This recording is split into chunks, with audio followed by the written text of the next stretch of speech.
अस्सलामुअलैकुम दोस्तों, कैसे हैं सब। उम्मीद करता हूँ सब खैरियत से होंगे और मज़े में होंगे और हमारे लेक्चर एंजॉय कर रहे होंगे। अगर अभी तक आप लोगों ने हमारे चैनल को सब्सक्राइब नहीं किया तो ज़रूर सब्सक्राइब कीजिए ताकि हमारी हर आने वाली वीडियो आपको वक्त पर मिल सके। अच्छा, तो आज का हमारा टॉपिक है ग्रेविटेशनल फील्ड।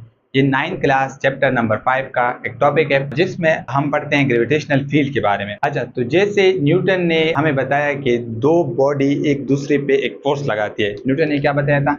मिसाल के तौर पर ये एक बॉडी है जिसका मास है m1 और दूसरी बॉडी है जिसका मास है m2 और इनके दरमियान जो डिस्टेंस है वो r के बराबर ले लेते हैं। तो ये दोनों आपस में क्या कर रहे हैं? एक फोर्स लगाते हैं और वो force g m1 m2 divide by r square के बराबर है। न्यूटन ने ये चीज़ हमें बता दी कि दो बॉडी जब आपस में मासेस होते हैं, एक बॉडी जिनका मास होता है और दूसरी बॉडी का भी मास हो, तो वो आपस में क्या करेंगे? एक फोर्स लगाएंगे और उस फोर्स को उन्होंने नाम दिया ग्रेविटेशनल फील्ड। लेकिन न्यूटन ये एक्सप्लेन ना कर पाया कि ये फोर्स किस तरह का है या कौन सी वजह है कि ये फोर्स लगती है। तो इसको एक्सप्लेन करने के लिए बाद में जो साइंटिस्ट आए थे उन्होंने कहा था कि ये आपके पास जो ग्रेविटेशनल फील्ड है ये एक फील्ड थ्योरी है। ये क्या है? एक फील्ड थ्योरी।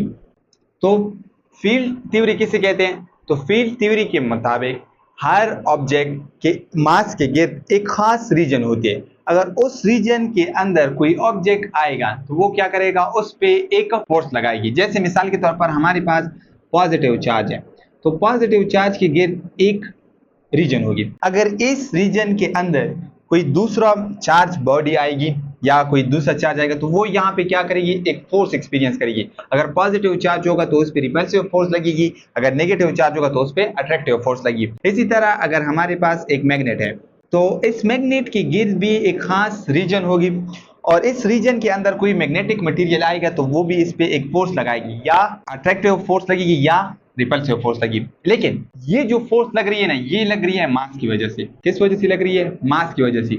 और इसको हम कहते हैं, इस मास की वजह से जो ऑब्जेक्ट दूसरे ऑब्जेक्ट पे एक फोर्स लगाए इसको हम कहते हैं ग्रेविटेशन। इसको हम क्या कहते हैं? मास की वजह से एक ऑब्जेक्ट दूसरे ऑब्जेक्ट पे जो फोर्स लगाते हैं उसको हम कहते हैं ग्रेविटेशन। और ये अकॉर्डिंग टू आइंस्टाइन ये क्या कहते हैं कि मास स्पेस में एक कर्वेचर बनाती है, एक खास रीजन बनाती है। तो मास के गिर्द भी जो कोई ऑब्जेक्ट इसके अंदर आएगा तो वो क्या करेगा? इस पे एक फोर्स लगाएगी और ये फोर्स हमेशा आपके पास क्या होगी? आपके पास ये फोर्स आपके पास हमेशा अट्रैक्टिव फोर्स होगी, मतलब दूसरे ऑब्जेक्ट को हमेशा अपनी तरफ खींचेगी। तो ये न्यूटन एक्सप्लेन नहीं कर पाया था, तो बाद वाले जो साइंटिस्ट आए थे उन्होंने कहा था कि ये फील्ड थ्योरी है। तो अब ग्रेविटेशनल फील्ड किसे कहते हैं? The region around the earth where an object experience the gravitational force with another object is called gravitational field। मतलब वो रीजन जमीन के गिर्द, अर्थ के गिर्द, वो रीजन जिसके गिर्द, मिसाल के तौर पर ये जमीन है, इसके गिर्द वो रीजन जहाँ पे दूसरा ऑब्जेक्ट आपके पास ग्रेविटेशनल फोर्स को एक्सपीरियंस करे तो उसको हम क्या कहते हैं? Gravitational field.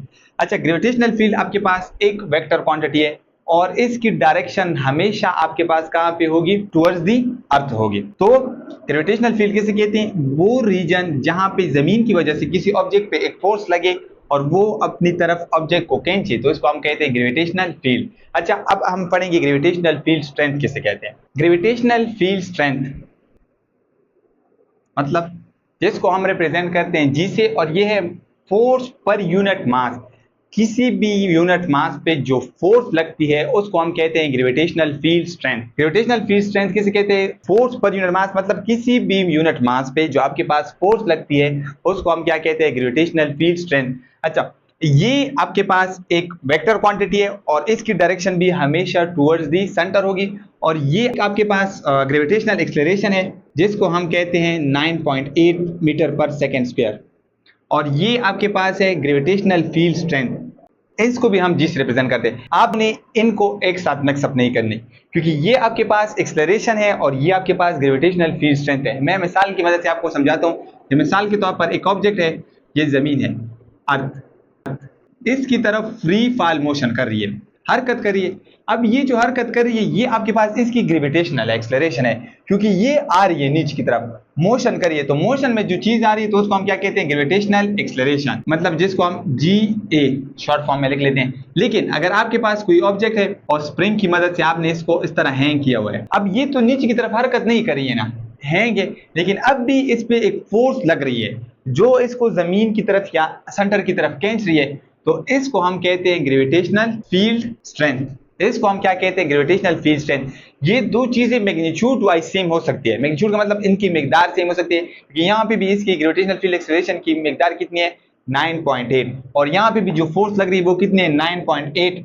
लेकिन ये दोनों एक दूसरे से मुख्तलिफ है। ग्रेविटेशनल फील्ड स्ट्रेंथ का मतलब क्या है? जो फोर्स किसी भी ऑब्जेक्ट पे लग रही है तो उसको हम क्या कहते हैं? Gravitational field strength. और जो ऑब्जेक्ट जमीन की तरफ हरकत कर रही है उसको हम क्या कहते हैं? Gravitational acceleration. तो अच्छा, अब हम आगे पढ़ेंगे कि weight change with location. Weight आपके पास क्या हो रही है? लोकेशन के साथ चेंज हो रही है।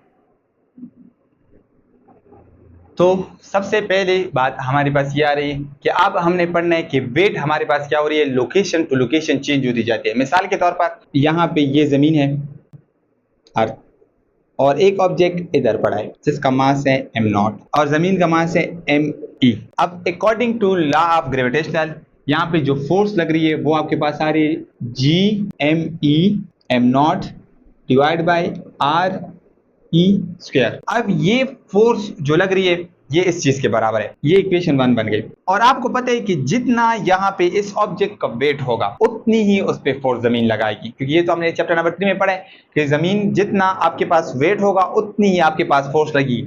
मतलब Fg ये आपके पास बराबर है वेट के, और वेट आपके पास बराबर है m0g, क्योंकि वेट का फार्मूला हमारे पास है mg, लेकिन यहाँ पे m0 है तो इस वजह से हम m0 लिख लेते हैं। अब हम क्या कर लेते हैं? Comparing equation 1 and 2।